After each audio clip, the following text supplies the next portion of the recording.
welcome to Women's Health Unwrapped with me, Nicola Fondell, a weekly show dedicated to empowering women to unlock the secrets of true health and vitality. Now, today I'm joined by a guest expert, Dominique Antiglio, and we have what I can only describe as a beautiful conversation. So much wisdom and insight from Dominique, which I personally really enjoyed.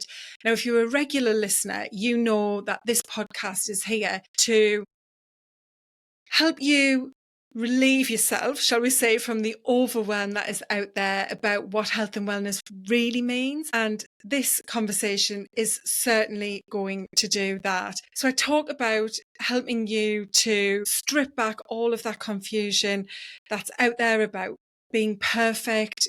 And the only way to achieve true health and wellness is to do all of this stuff. And Dominique and I really explore that today. She talks passionately about unlocking your mind-body connection. And she shares with us this incredible practice called Sophrology, which she really explains why it's such an incredible modality to help you improve your health and wellness, and why in perimenopause and menopause especially, this is something that can really help you to relieve stress, to sleep better, to slow down that monkey mind, to support yourself, and how, it just kind of blends the synergies that I talk about across things like mindset, movement, nutrition, sleep, and stress. So you're going to get lots of insights, inspiration, and tips to think about how you can take better care of yourself as you navigate menopause and midlife. So let's get into the conversation. Hi, Dominique. Welcome to the podcast. Hi, Nicola. Very nice to meet you. Very nice to be here today. Yeah, it's fantastic to have you here for quite a new thing for me, in that I know very little about the details of what we're going to talk about today. Of course, I know lots about menopause and women's health, but the topic that you've come here as the expert to talk about is really new to me, which is quite unusual.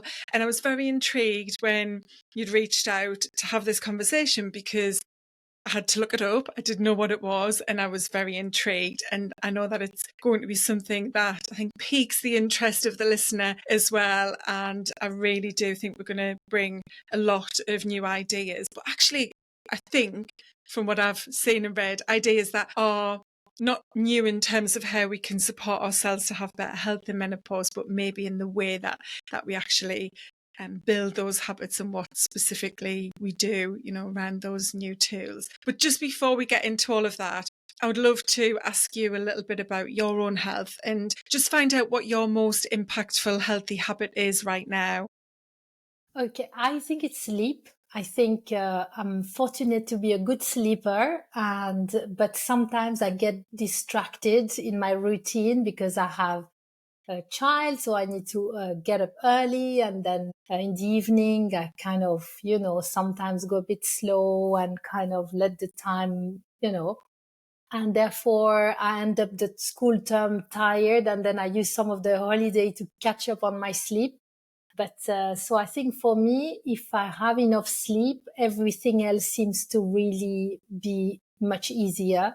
My physiology seems to be, going better. Everything in my life seems, body and mind seem to be better. So at the moment, especially, I'm really trying to commit to, stop the phone early, get to bed, trying to, those are habits that sometimes you lose, and that sometimes you have to go back to and make an effort. And it's not always easy, but I think it's worth it, because when you feel rested and ready for your day, then anything is possible, really. Yeah, absolutely. And you mentioned the phone there, but is there anything that you have had to work on in terms of maybe breaking a not so helpful habit and building a better habit to help you have that amount of sleep you want? Yeah, exactly. I think the phone is the worst enemy for sleep at the moment in my generation, but even younger generation too, even more, I think. I think it's highly addictive.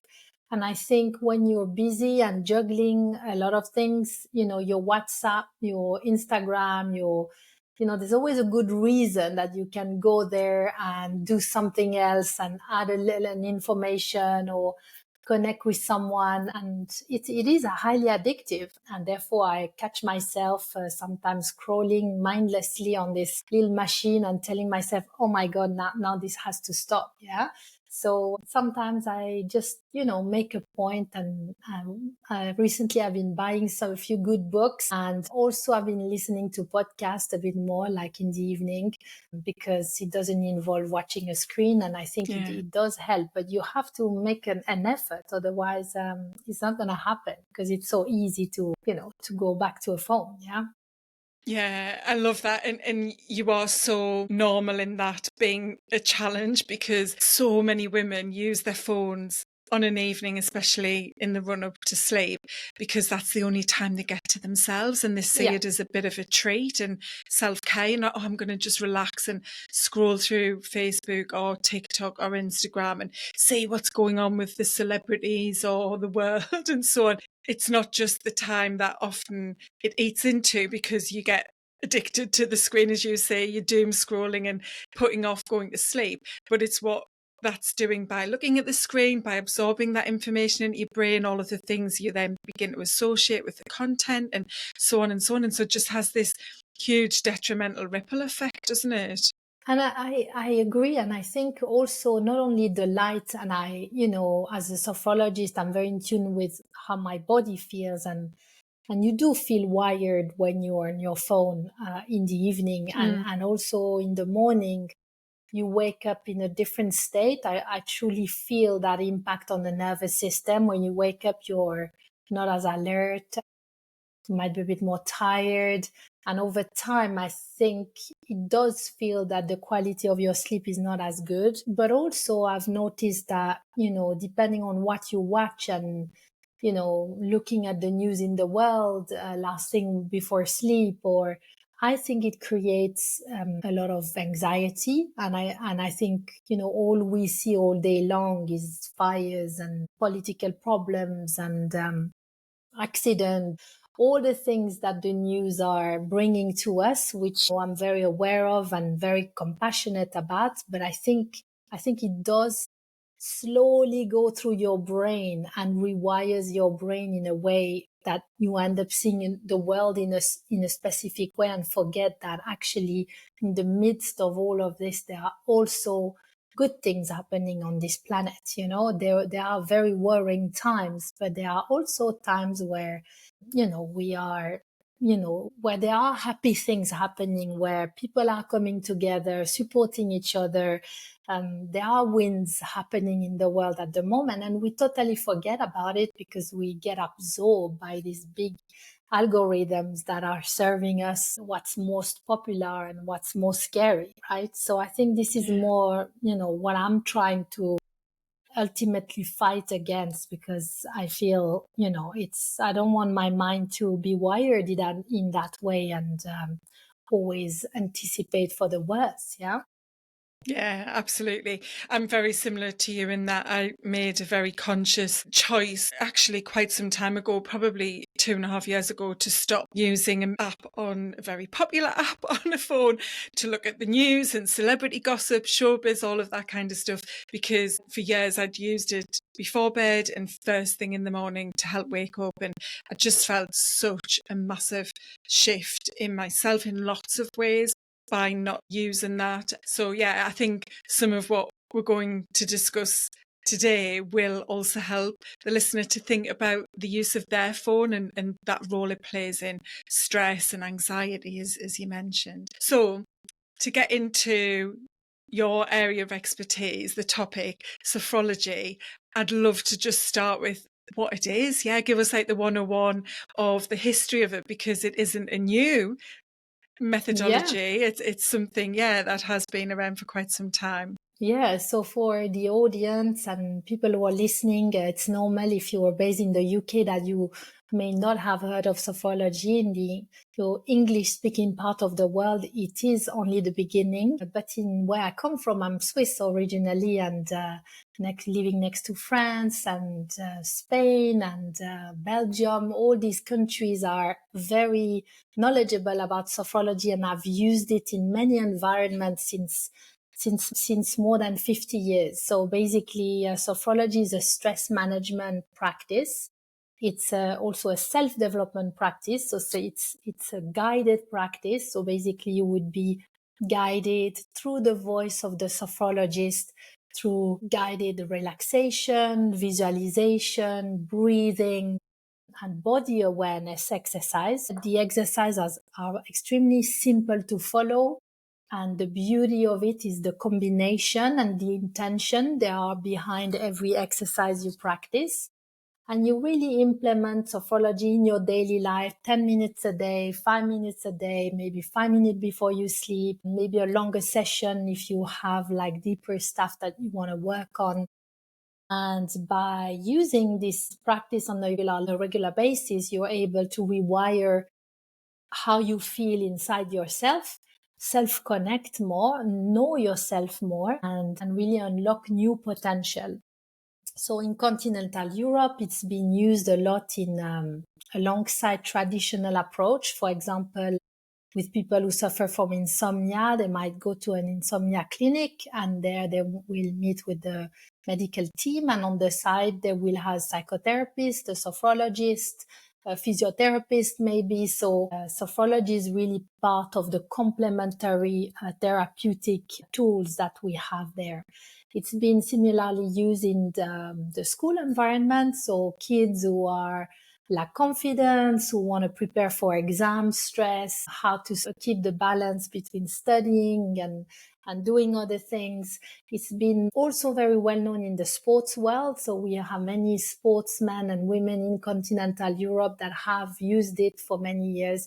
One of them is Luis Enrique, I think he's the PSG coach. Yeah, I'm not a very knowledgeable person in football, as you can see. But anyway, he has been talking about using sophrology and how it's helping first as a footballer and then as a coach. So there is really a wide range of application to these simple practices, and you can really benefit from something so simple that can help you reach a goal or manage your health or do a deeper self-discovery journey, really.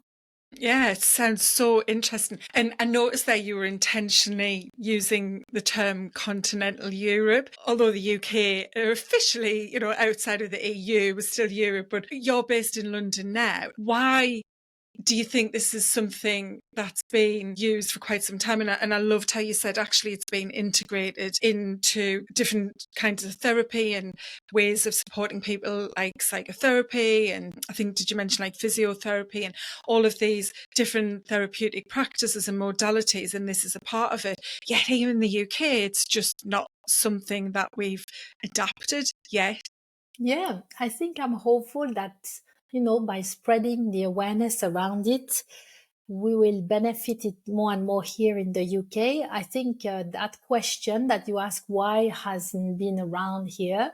It's a question that, to be honest, I don't have a clear answer for. I think that's exactly the question that motivated me to come to the UK 15 years ago and say, okay, this exists over there. Why is it not more popular here? And trying to really be the voice of sophrology in the UK and raising awareness on the benefit of it.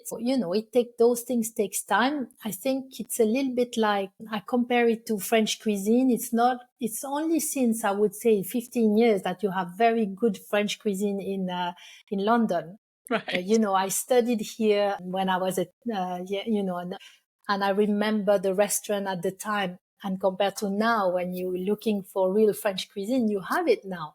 But like 20 years ago or 25 years ago, you didn't. So why is that? Because Paris is only 2 hours from here.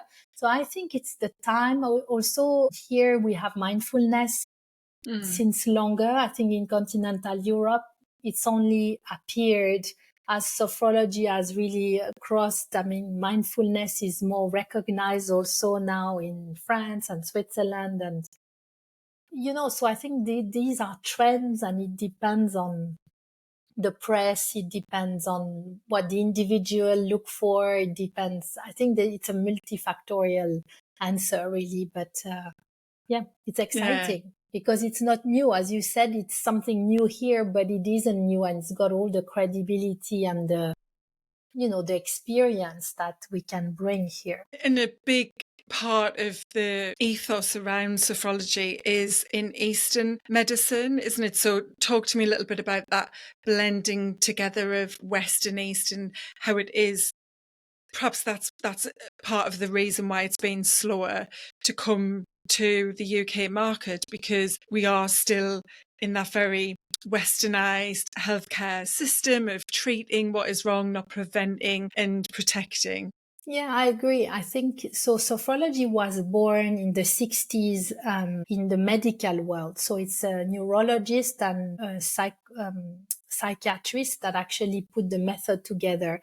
And at the time, he was witnessing the treatments that were happening in the psychiatric ward at the time, which were electroshock and insulinic comas. People were put through treatments that were very harsh and were somehow also destroying part of their brain, trying to balance the deep, imbalance they had at the time in the psychiatric ward. So he said, okay, there must be a way to actually work on consciousness. And what is consciousness? He's one of those pioneers who's really looked into what is consciousness. And to this day, we don't have a clear answer of what is consciousness, but we know it's everything we are, and it's part of us, and that it makes us human and it makes us function. And so he went to the East in the 60s to meet with various proeminent meditator, the Dalai Lama. He went to Japan to study the Zen practices, some of the sound practices of India.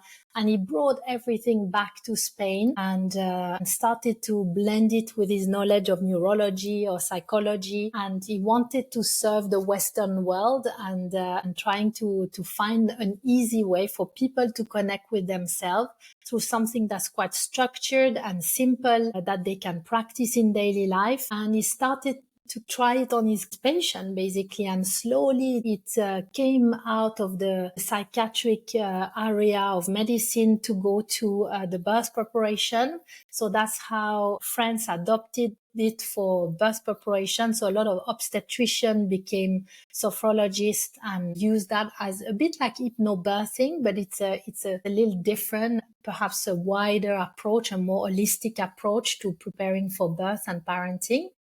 And then it was transferred to the sport. So I studied with the founder of Sophrology and also some prominent sophrologists that looked after the Swiss ski team, for example. And they were in the 70s, they were all, using sophrology to work mentally on how can I be a winner? How can I be how can I change my mindset towards sport and the sport I do and the activity and the competition? And then slowly trickled through the entire society, and now is even reimbursed by health insurance in Switzerland and France. It's been a journey watching this method. And I think sometimes people struggle to define it because sophrology can help so many things because it's about consciousness, and consciousness is so wide. It's your body, it's your mind, it's the integration of it. It's your emotion. It's your values as well.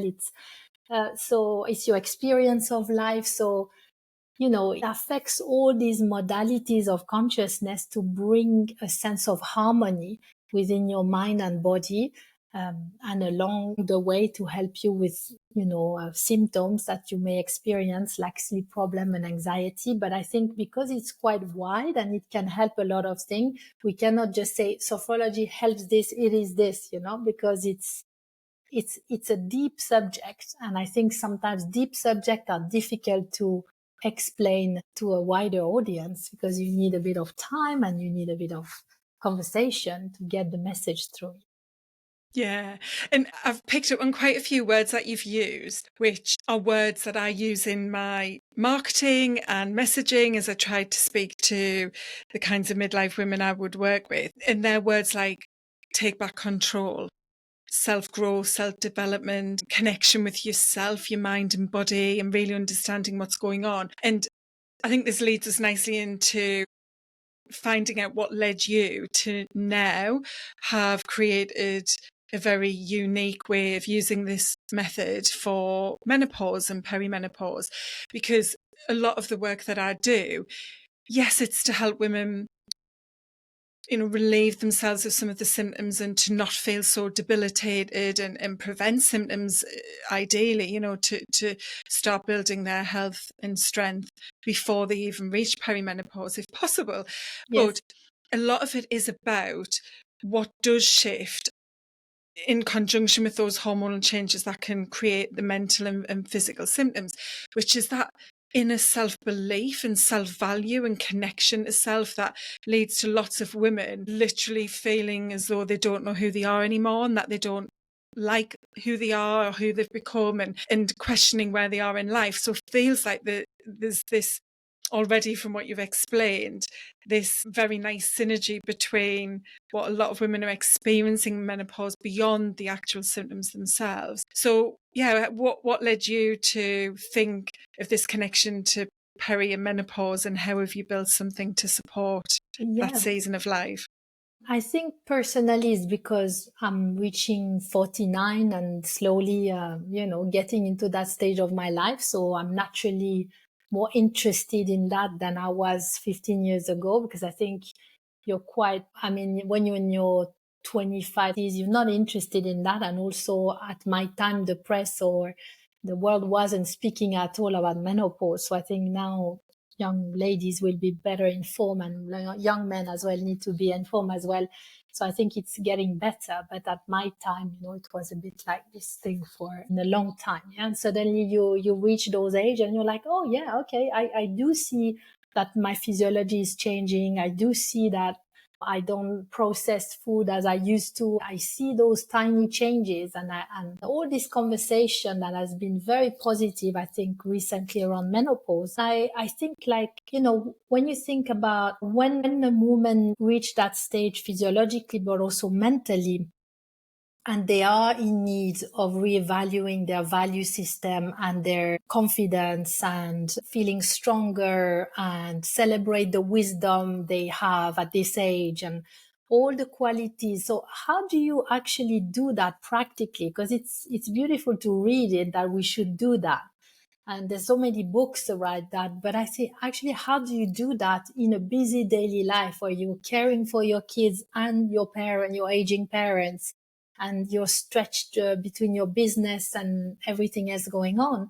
And I think that the motivation for me to contribute with Sophrology on that topic is really because I feel that Sophrology offers something practical, something that doesn't take a lot of time. And it does need repetition, which means it's like everything else. You can't build your muscle by doing gym once a month. You have to at least do it once a week. But I think in sophrology is the same. If you commit to a little bit of practice on a regular basis, you will start to feel a shift inside you and to be able to unlock these clarity about who you are, what your values are. Sophrology is really designed to help you unlock those inside you, because we practice with an intention and every exercise has an intention behind it. So it's almost like you're putting the plug, with yourself, and then you're just being there, practicing those things. And after a while you realize, oh, okay, yes, I have more clarity. I feel less stress. Yes, that is important to me. That isn't. And you're starting to be able to realize that, but not only from an analytical perspective. And I think we spend a lot of time thinking about what we should be, what we shouldn't be, what we like, what we don't like. We analyze our past. We try to find why we're like this. And I think busy women in their midlife don't really have time to unpack all that stuff. It's a lot to ask. So I think sophrology makes it possible in a way that's much more, that flows, and comes from a heart perspective and an experience perspective rather than something I should conform to. So it's also a path of freedom, because sophrology doesn't tell you what you have to believe, or it doesn't say how many times a week you have to exercise or what you have to eat. It encourages you to reconnect with yourself and to feel, what is it that you really would like to do today? Maybe today you want to lie on your sofa for a day because this is what you need today.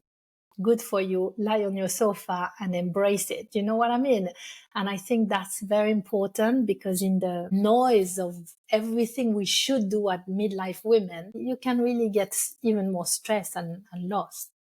Yeah, yeah. So to get into the nitty gritty then of what it is and why it could be one of the tools that you use to support you through this season of life. You've mentioned things like breathing, visualization. I think I read on something that you'd shared that it's kind of meditation for those who say they can't meditate, because Yes. lots of us, me included, hands up, struggle with meditation. I'm much more inclined to practice a breath work, which essentially, can be meditative. But yeah, so what exactly are you doing? And then how is it that those activities you've talked about, committing to these small practical tasks, I know you have an app, and yeah, how are they then helping with reducing and I guess protecting your longer term health if that is one of the outcomes? Yes, I think so, meditation for people who can't meditate, I think we put pressure on ourselves to be able to meditate, but it's very hard to come from a physiologically from a busy day full of cortisol and adrenaline and suddenly ask you to sit and feel in peace. It's almost an impossible task, really. So I think sophrology provides you with simple exercise that where you just close your eyes, maybe you use a guided audio or something on my app, and you're gonna take you on a 5-minute journey to connect to your breath, learn to connect with your body in a positive way, maybe do a few moves, maybe finish off with a simple visualization. And if you repeat this on a regular basis and you're taken through different exercises, then you will help balance your physiology, but also your mind, your body, and you're starting a journey of self-connection. And as you connect more in that way, it's almost like reading a book. You will get the next realization, and the next you'll notice new sensation, new perception. You'll notice your mind becoming quieter, etc. And so following that simple structure will just get you to a place where suddenly you will realize, I can actually meditate. So it almost provides that bridge between busy, active life to that space where you can find peace, self-connection, but also unlock new resources. So sophrology is not only about finding peace and calm. In life, sometimes you need to be angry to set boundaries and celebrate that anger. In life, sometimes you need to boost yourself because you are about to go on stage and give a talk. You can't be totally calm and completely in the letting go when you're about to go on stage. Yeah. So I think sophrology provides other tools that will help you manage all these different moments so that the state you're in matches what is it that you're facing. Yeah. And I think that's very important, because otherwise this picture that we all have to be calm all the time actually annoys me a little bit, because yes, it is being calm because you're confident and because you know who you are. So that gives you a certain calm and wisdom and self-connection. But sometimes you need other things than calm in life. Sometimes you need to go a bit crazy to let the steam off or dance in your living room because that's how you feel. So yeah, it teaches you to go through all these discoveries and be able to look after yourself in a meaningful way. Yeah, so interesting. And I can feel that Eastern piece coming through there in terms of that space to connect with what you're feeling, what you need. Thinking about how I work with women through my programs, I have a framework that's built around 5 pillars of wellness, which are mindset, movement, nutrition, sleep, and stress. And I have mindset in the middle. There are 5 circles representing the 5 pillars, with mindset in the middle, because I believe that our mindset is a huge part of us building strong health. You know, it really does play a role in how we feel each day in that mind-body connection Totally. sense. So thinking about what you're explaining with sophrology, if someone was struggling with, say, weight gain in menopause, and they're thinking about improving what they eat, and, you know, looking, perhaps they don't move their body very much right now and aren't, you know, working out in any other, like any kind of structured sense. It's just, you know, day-to-day little walks and things like that. If someone was using this as a tool, are you saying because of how you connect to yourself, and I think I've wrote down unlock new resources, it's helping you to then be guided to feel that peace for the nutrition and then the movement? Is that how I it agree. I think works, you essentially?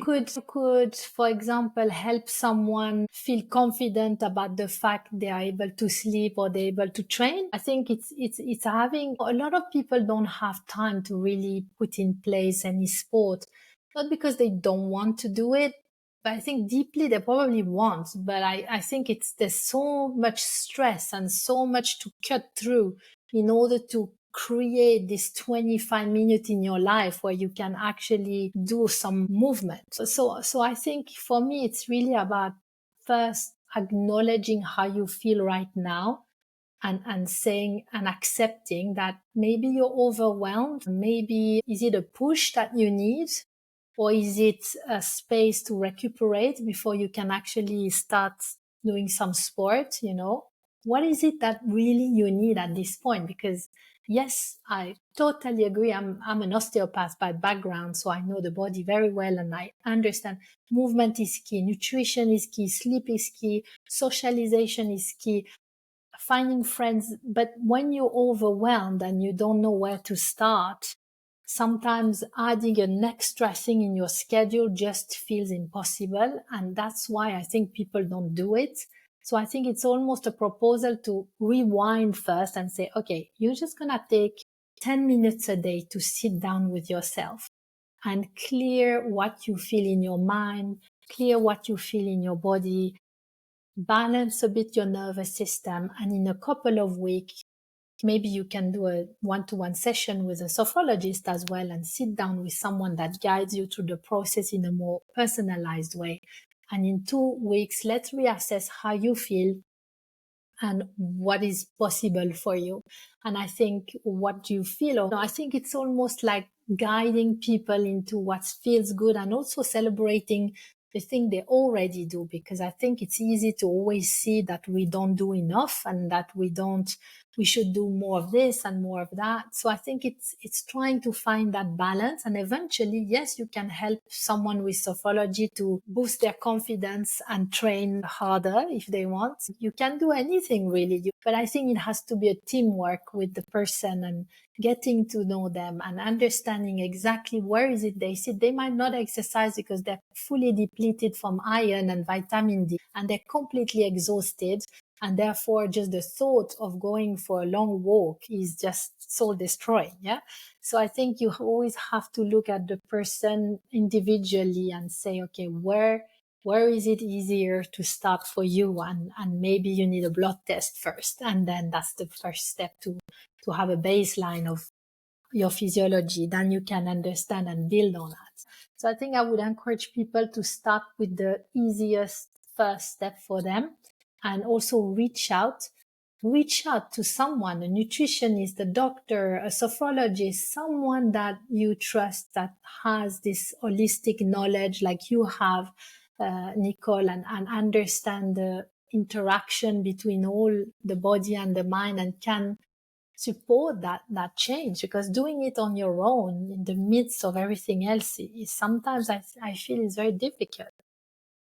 Yeah, one of the things you mentioned there is, I think, a huge reason why so many women struggle to make lasting change or even get started with making change, is that they try to go all in straight away. You know, they know that they aren't feeling good, they're experiencing whatever shifts, symptoms, you know, maybe they haven't even labelled them as symptoms, it's just things that they're feeling and struggling with.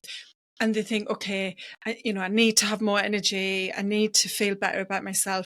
So I'm going to do this, this, and this. And that might be, I'm going to go on a diet and I'm going to go to the gym 4 times a week and I'm going to walk 10,000 steps a day. It's a lot. And yeah. And then they go all in, expecting to just change overnight to be a person that does those things. And as we know, you've spoke about this in different ways throughout the conversation. It's about taking those small steps and being consistent. That's the key, consistency. Exactly. And over time, feeling those changes and evolving as you get to understand yourself more. And that is such a key concept in midlife and menopause. We do need to really connect with ourselves in lots of ways, who we are, what our values are, because most women haven't ever done that work. They haven't, I agree. grown up at school being asked, what are your values? And of course, our values can change, especially from being a teenager, school age, through to our 20s and then into our 40s or 50s. We've often fallen on to this path by default. And then in midlife, when things change or become just so chaotic, there is that almost, standing in the middle of a crossroads, feeling like the earth underneath you is rapidly breaking apart. And so, yeah, what you've explained to me makes so much sense, in that this is about really connecting with what matters to you and what you want, and finding ways, perhaps through some practice and refinement and reflection and so on, to build those things as habits, because that's how you become a person who exercises, or a person who fuels their body with nutritious food and so I on. agree. I think you have to do something that's sustainable. And I think when you look on Instagram and you look at those fitness pro and nutritionists, you forget that they might have done that for 25 years. And it's looking after yourself never finishes really, and you have to always learn more. And I think if I think about myself, for example, for nutrition, I started to see to learn and to try to understand my body in the nutrition when I was pregnant with my child.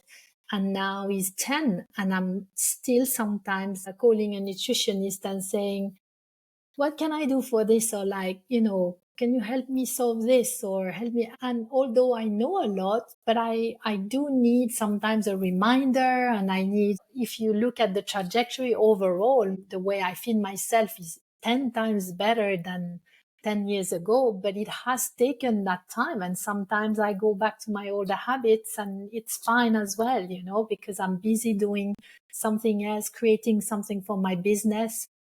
Sometimes to the detriment of a few weeks of, eating less well. But at the end, it's okay as well. You know what I mean? Like, we're not superhuman, and we're not supposed to have it right every time. I think it's just about considering that we need to take care of ourselves if we want to be able to function at the best. But that is a journey.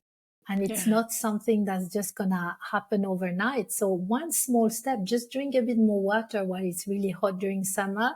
Well done. That's amazing. You know what I mean? Celebrate it. And it's enough. Maybe for now, it's all you can do, actually, because you don't have the mind space for something else. And then next week, reassess and see, is there anything else you can start to implement in your daily life that you have the energy to do? Yeah. So to circle back to where we started when we were chatting about your sleep habit and the phone, social media is such a monster when it comes to health and wellness. It is portraying this image that you have to do it perfect. And I've talked about this lots. I've written blogs and done a full solo episode just on, this perfectionist outlook of what wellness needs to be to make it matter. And I think that's a barrier for lots of women who don't do anything because they think they have to do everything to make a difference. So I love how just clearly and sympathetically you're sharing that, because we are busy. We do live in this fast-paced technology-led world with so much noise around us in all different forms. And that is really harming our health in itself, but also it's harming us in that it's making us push even harder to try to be these perfect women.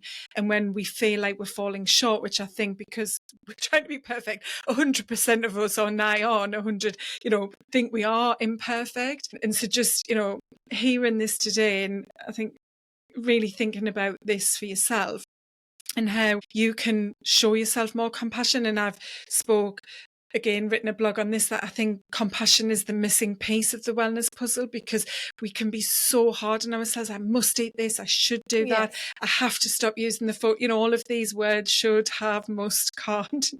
And compassion is just such a key part. And I think that's that Eastern piece, which often is missed in the West, where we're more practical and logical and process driven, instead of actually taking that step back, that inner reflection and connection piece, to be compassionate and sympathetic or empathetic with ourselves. Yeah, and I think sophrology allows that, also in terms, we do a lot of work on body awareness in sophrology. That's one of the difference with mindfulness and meditation.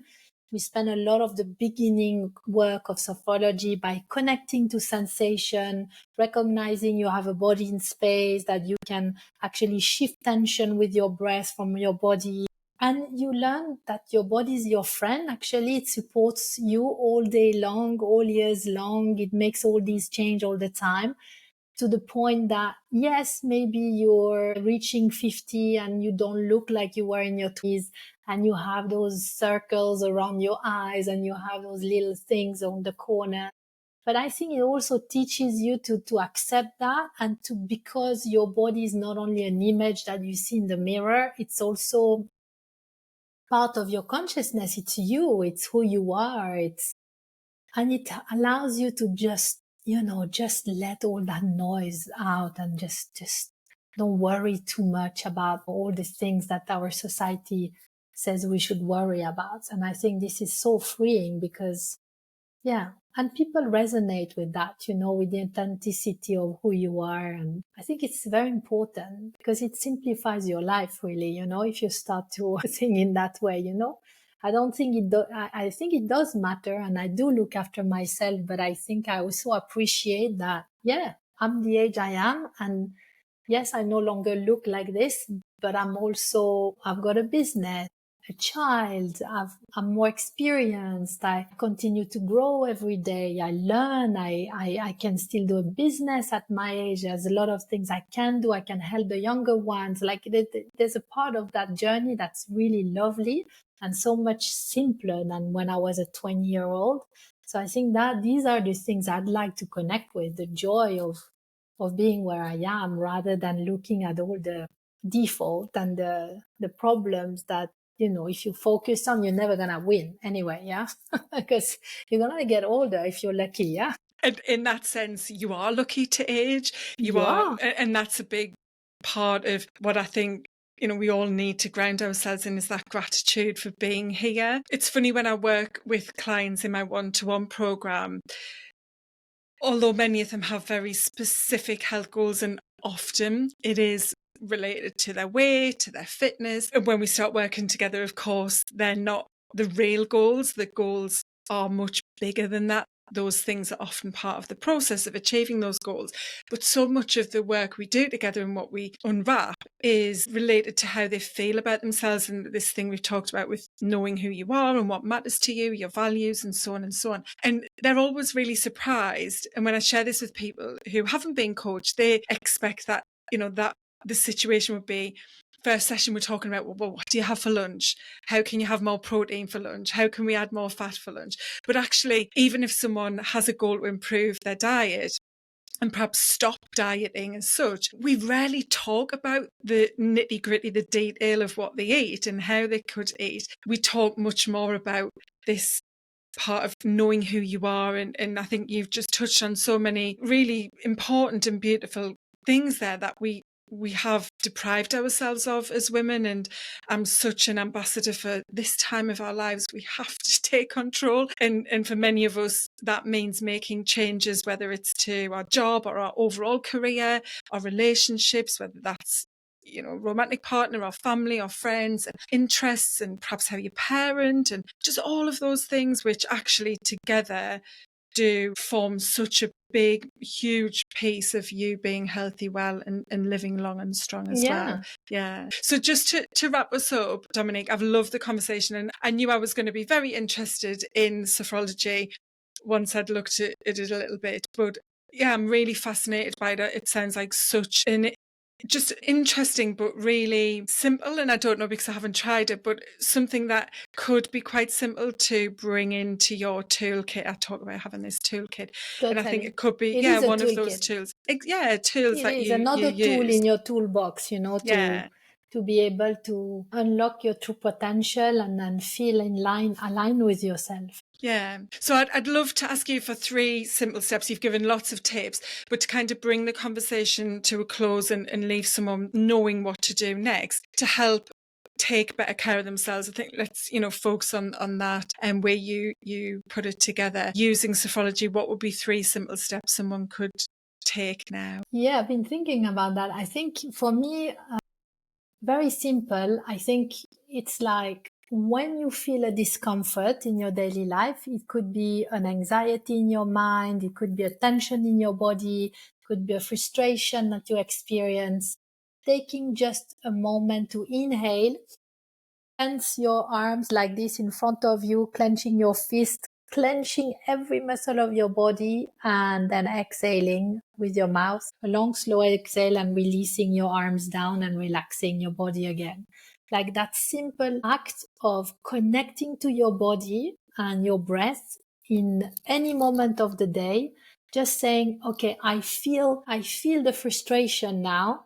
I inhale it, I feel it, and then I release it. Or I'm anxious now. Okay, I recognize that. I think that's the first step to actually change. It's to recognize where we are in this moment and not trying to fix it at all price. And just the realization of it is already like half of the job done, And of course, it's something small and it's a baby step, but I think it's something everybody can do, like in the middle of cooking when your kids are screaming, before you scream back, just inhale, tense your body, exhale. And this simple, 5-second thing will just ground yourself in your body rather than being only in your mind.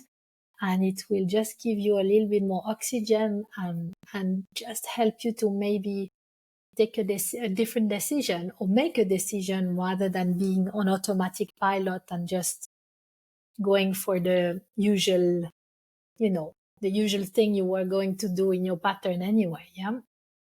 So I think that can be very simple. Everybody can do it. Kids can do it as well. And it's a mini thing of sophrology, but I think it represents some of the philosophy of it very well. Yeah, that's fantastic. So the 3 steps are to take to the inhale, clenching. Inhale. Yeah. Then Clench. the clench and the exhale and the recognizing. Yeah, I love that. Brilliant. So I'm going to pop everything to find out more about you and sophrology into the notes because you've got a book. You obviously have the app with the program and you have offered a discount. So if you'd like to just share where people can find out more, where's the best place to do that? Yeah, so you can go to my website. It's b-sophro, S-O-P-H-R-O, sophrology with ph.com. So bsophro.com. And if you go to the app page, it's a web app. You can, when you enter, you can put summer 30, and that's the code for your community. You can have a 30% off.